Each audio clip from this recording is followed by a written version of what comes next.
Welcome mga guys. So for today's video, pakita ko lang sa inyo yung isa sa mga project ko rin bukod dun sa malls na ginawa ko dito sa amin sa lugar namin sa Laguna.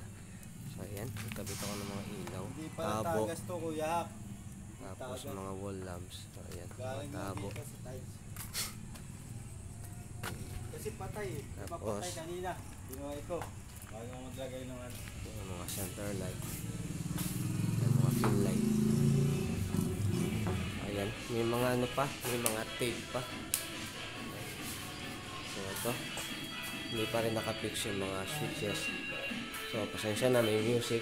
Then eto, ayan, ayan, ayan, ayan.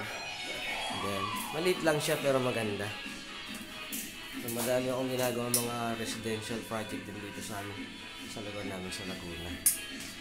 So ayan mga guys, pinakita ko lang sa inyo ang aking isang project. So ayan, kulang pa, hindi ko pa nalalagay yung mga pin light.